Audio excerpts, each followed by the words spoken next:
तो जनाब Abu Dhabi में पाकिस्तान सुपर लीग के जो बकिया मैचेस का आगाज हुआ है उसमें सबसे बेहतरीन परफॉर्मेंस अब दिखाई है मुल्तान सुल्तान ने, चूंकि है तो वो अभी अपने वही 5वें नंबर पर, लेकिन जो उनके 6 पॉइंट्स हैं और स्पेशली जो उनकी 2 जीत उनको मिली हैं, इसने अब आप समझ लीजिए कि पेशावर और कराची को भी मुश्किल में डाल दिया है। अब मुल्तान की जो जीत है पेशावर के बाद, उसके बाद अगर हम 6 टीमों के चांसेस को बारी बारी देखें तो एक बात तो समझ में आ रही है कि कोयटा के अलावा तमाम टीमों के चांसेस हैं भी और नहीं भी। कोयटा का बहुत आउटसाइड चांस है। चलिए बात करते हैं पॉइंट टेबल पे। अगर आप जो पोजीशन है उसके लिहाज से देखिए, इस्लामाबाद यूनाइटेड जो पहले नंबर पे मौजूद हैं, 7 मैचों में 10 पॉइंट है। अगर ये एक मैच भी और जीतते हैं तो ये फिर गो थ्रू हैं। लाहौर कलंदर्स का भी यही सीन है कि इनको एक मैच जीतने की जरूरत है, तो ये ऑलमोस्ट गो थ्रू हैं। कराची पेशावर की अगर पहले बात कर लें, इनको भी 2 जीत जरूरी है गारंटी करने के लिए। एक मैच अगर ये जीतते हैं तो फंस सकते हैं, यानी कि 10 पॉइंट वाली टीम कोई भी फंस सकती है, इवन इस्लामाबाद और लाहौर भी, अगर वो तीनों मैचेस हारते हैं। कराची किंग्स की बात करें, आई थिंक उनके पास 4 मैचेस तो बाकी हैं, लेकिन 8 या 10 पॉइंट हो जाए ये ज़्यादा बेहतर होता है, क्योंकि मैचेस जीत चुके होते हैं। बट अपॉर्चुनिटी है उनके हाथ में, अगर वो अपने 3 मैचेस भी जीतते हैं तो 12 पॉइंट के साथ they can go through.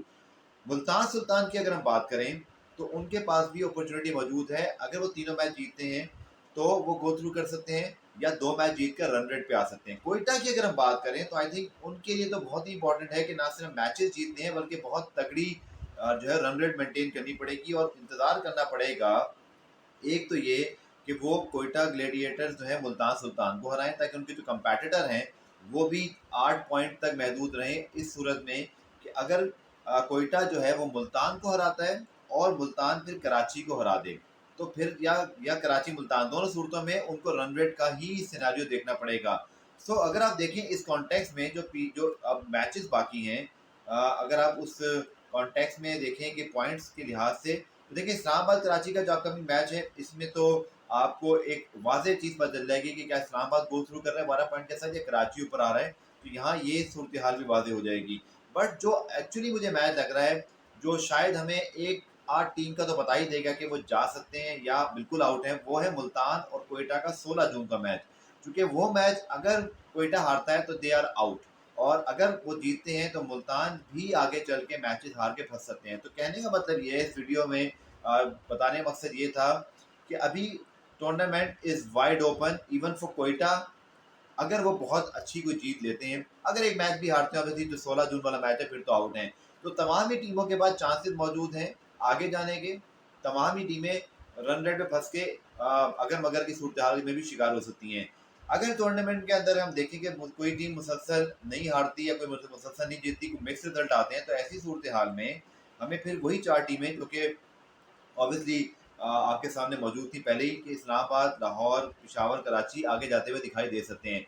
But Multan की इन 2 जीत उनको जीत मिली है, इसने पेशावर और यकीन तौर पे कराची को तो इस वक्त प्रेशर में डाल ही दिया है कि इनको अगले मैचेस अपने जीत कर 10 पॉइंट से ज़्यादा करने पड़ेंगे, या कम अज़ कम पेशावर को 1 और कराची को 2 जीत चाहिए। और इस सूरत में मुल्तान का जो समझ लें कोयटा से हारने का उनको इंतजार करना पड़ेगा। तो it's a very complicated situation. I think जैसे मैंने आपको पहले कहा कि जो सबसे इंपॉर्टेंट मैच इस रिगार्ड में है वो है जनाब 16 जून का मैच मुल्तान कोयटा, जहां कम अज कम मुल्तान या कोयटा में से किसी, स्पेशली कोयटा बाहर अगर हो जाता है तो फिर मुल्तान आगे चली जाएगी। और इसी तरह कराची पेशावर के मैच में भी हमें जो 15 जून का मैच है उसमें सूरत हाल वादे हो जाएगी। तो ये 15-16 के दोनों मैच के बाद I think we are in a position to talk about the real 4 team and the point table.